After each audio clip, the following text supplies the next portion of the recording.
Bonjour chers Anissa et Anissa, heureuse de vous retrouver dans une nouvelle émission de Radio Scolaire Anis.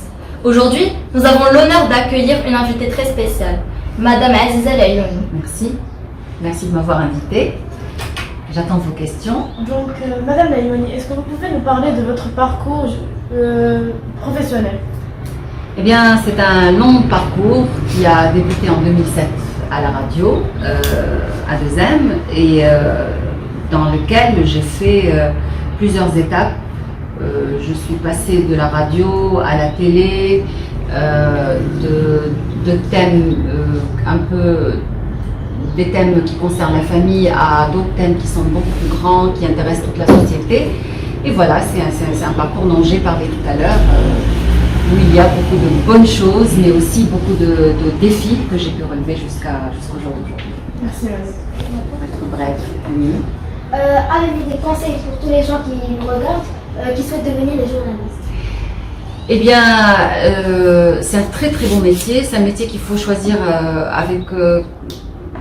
en étant conscient que être journaliste, c'est être d'abord responsable. C'est un métier qui demande beaucoup de responsabilité, qui demande beaucoup de travail. C'est pas un métier qui est facile, c'est pas un métier qu'on peut faire juste pour gagner des fins de mois ou quelque chose comme ça. Il faut être conscient que un journaliste, c'est quelqu'un qui a un impact sur la société, c'est quelqu'un qui doit aimer son métier, c'est quelqu'un qui doit respecter le b.a.-ba déjà du métier. Et un journaliste, c'est quelqu'un qui doit avoir beaucoup de culture, qui doit apprendre tout le temps, qui ne doit jamais cesser d'apprendre. Et c'est un métier qui demande aussi beaucoup d'intégrité et d'honnêteté. Voilà. Madame, si je peux me permettre, c'est plus une question sur vos émissions que vous présentez sur 2M. Comment vous sentez-vous quand vous écoutez les problèmes des autres et vous essayez de trouver une solution? Enfin, quelqu'un qui me pose cette question. C'est vrai que c'est difficile d'écouter les problèmes des gens. Des émissions comme ça nous poussent à prendre conscience qu'on a des fois la chance de ne pas vivre de tels problèmes, mais aussi qu'il ne faut pas parler des problèmes juste pour en parler. Quand on parle d'un problème, il faut toujours trouver la solution.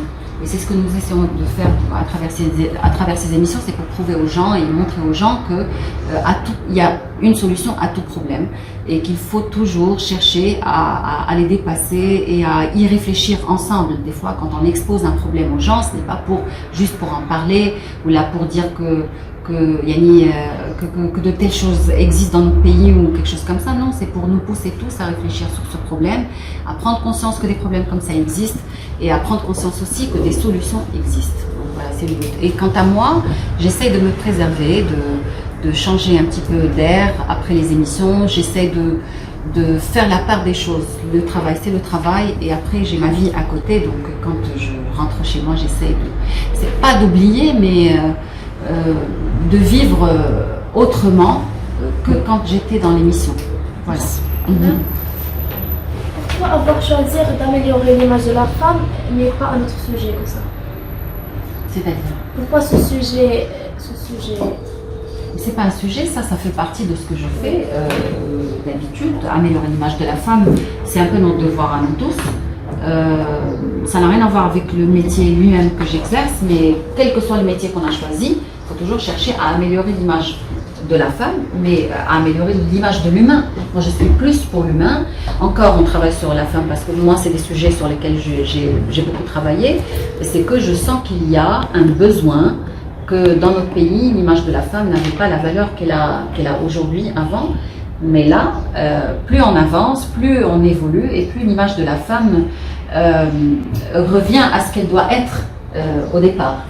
Voilà, donc aujourd'hui on travaille sur l'amélioration de l'image de l'humain en général, donc chacun sa place. Madame Aziza, le métier de journaliste demande-t-il de la patience? Énormément de patience. Énormément de patience parce que c'est un métier qui nous expose. Enfin, ça dépend du type de journalisme qu'on exerce. Parce que quand on travaille dans les médias, dans l'audiovisuel, c'est différent du fait de travailler dans la presse écrite, etc. Mais c'est un métier qui nous expose, quelle que soit la manière de l'exercer. qu'il y a un nom derrière, on travaille avec son nom, on travaille avec son être. Et ça demande énormément de patience, ça demande énormément d'ouverture d'esprit, ça demande énormément de tolérance aussi. Donc, tolérer que les gens nous critiquent, tolérer que les gens nous disent des choses que nous n'aimons pas forcément, que les gens n'apprécient pas notre travail, etc. Donc oui, ça demande énormément de patience. Je ne parle pas aussi, quand tu parles de patience, je pense que tu insinues aussi la patience cette patience qu'on doit avoir lors de la préparation des sujets, c'est ça. Donc c'est un métier, comme tous les métiers d'ailleurs, il faut énormément de patience.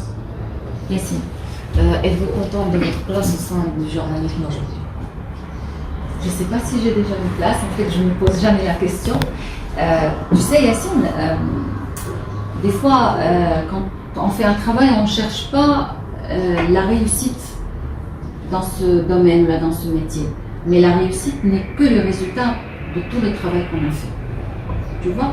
Bon, par exemple, moi, au début, j'avais envie d'exercer ce métier. Tout ce que je voulais, c'était faire bien mon travail, c'était évoluer. Et c'est d'ailleurs mon souci au quotidien, c'est le faire bien, ne pas me tromper, ne pas donner des informations fausses, etc. Et avec le temps, quand on le fait bien, peut-être on réussit. Et ça, c'est le résultat, c'est juste le résultat. Donc, te dire que je suis contente aujourd'hui, oui. J'ai des ambitions, bien sûr, comme tout le monde. Mais mon souci premier est de bien faire mon travail. Après, s'il y a réussite avec, ça fait plaisir. Oui, vas-y. Donc tout d'abord, je suis vraiment très heureuse que vous soyez parmi Moi nous aussi. aujourd'hui. Ma question est, qui vous a inspiré ou qui vous a donné l'idée d'intégrer le journalisme? Qui m'a inspiré, c'est un métier que j'aimais depuis que j'étais petite. Je suis d'abord animatrice avant d'être journaliste. C'est un métier que j'ai énormément, que j'affectionnais, mais que je ne pensais pas pouvoir faire un jour. C'est ça que je vous parlais tout à l'heure de rêve. J'en rêvais, mais bon, personne ne savait que j'en rêvais. Donc je n'osais même pas dire que j'en rêvais. Mais il y a des personnes qui m'ont poussée au début de ma carrière, qui m'ont soutenue, qui m'ont soufflé que je pouvais réussir. D'ailleurs, entre autres, Mariam, à qui aussi je dois beaucoup. Et c'est pour ça qu'il faut savoir se faire entourer de personnes positives, de personnes qui vous disent de croire en vous. Et c'était des gens qui m'ont un peu ouvert la porte au début, qui ont cru en moi, parce que peut-être j'avais une voix qui leur plaisait, parce qu'ils voyaient en moi que je pouvais réussir. Et je leur ai fait confiance, si tu veux. Quand ils m'ont dit que tu peux, Elisa, tu peux le faire. Je me suis dit oui, pourquoi pas. Je vais pouvoir le faire, je vais essayer, je vais tenter. Voilà. Madame, on sait tous que vous avez exercé la radio, la télévision. Alors, que préférez-vous entre la radio et la télévision et pourquoi? Entre la radio et la télévision, tu sais, chaque support a sa particularité. La radio, c'est l'amour de ma vie.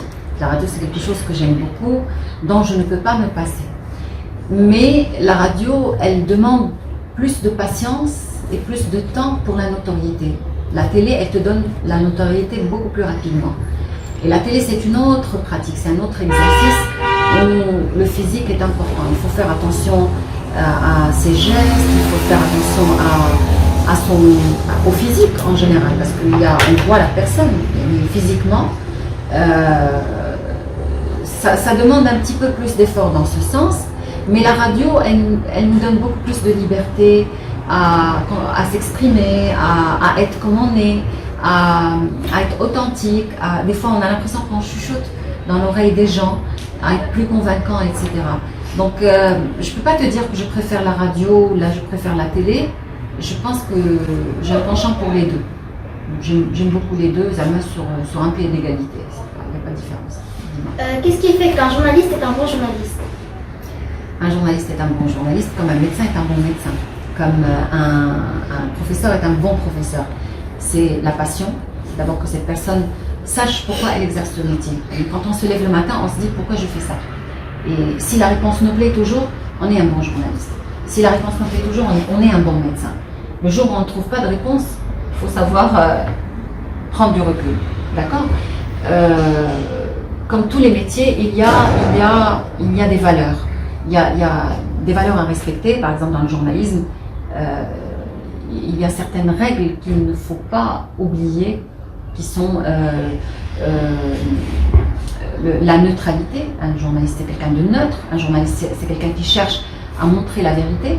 Et c'est quelqu'un qui veut aider à faire évoluer la société de par son travail de journaliste. Voilà. Donc, et ce qui fait de lui un bon journaliste, c'est ce qui fait d'un médecin un bon médecin, c'est ce qui fait d'un professeur un bon professeur, et c'est ce qui fait d'un être humain un bon être humain. Parce qu'il ne faut jamais oublier la part de l'humain en nous quand on exerce un métier. Voilà. Vas-y. Quand vous avez commencé à exercer ces métiers, la télé, la radio et tout, est-ce que vous avez été supporté à 100% par vos amis et votre famille? À 100% non, mais j'ai la chance d'avoir été supportée par les gens. Alhamdoulilah. Et moi, on a beaucoup parlé de gratitude. Moi, je suis fan de ce mot qui est gratitude. Et je voudrais que vous le gardiez en tête toute votre vie. C'est quelque chose qui nous aide à évoluer, qui nous aide à, comment dire, je ne sais pas comment vous l'expliquer, parce que j'aime beaucoup ce concept qui est la gratitude. Et j'ai beaucoup de gratitude envers les gens que j'ai rencontrés au début de ma carrière. Il y a certaines personnes dont j'oublierai jamais ce qu'ils ont dit, dont une personne qui a dit elle a une voix qu'on ne trouve pas ailleurs. C'est quelque chose qui résonne toujours dans ma tête. Ou des personnes qui ont dit je la vois mieux à la télé. C'est quelque chose qui résonne toujours dans ma tête. Ou des personnes qui viennent m'encourager, tu fais bien ceci. Et même des personnes qui m'ont critiqué. Et parce qu'il y a critique et il y a critique. Il y a des gens qui m'ont critiqué, qui m'ont aidé à corriger et à évoluer bien sûr, et à corriger certaines choses que je faisais à l'époque, par exemple, que je fais toujours. D'ailleurs, on est toujours sujet à correction. Et il ne faut jamais l'oublier, tant qu'on exerce un métier, il faut toujours savoir se remettre en question. Donc, oui, il y a eu beaucoup de gens qui m'ont aidé. Il y a aujourd'hui une part du public aussi qui m'aide, qui me soutient. Alhamdoulilah, il y a vous aussi. Et ça me fait plaisir. Ça me fait plaisir.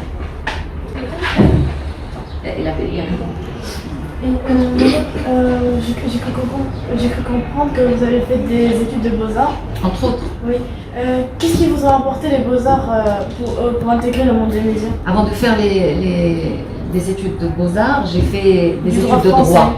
Alors, le droit qui est un domaine complètement différent, qui est très sérieux, qui est très carré et tout, et l'art qui demande beaucoup de liberté.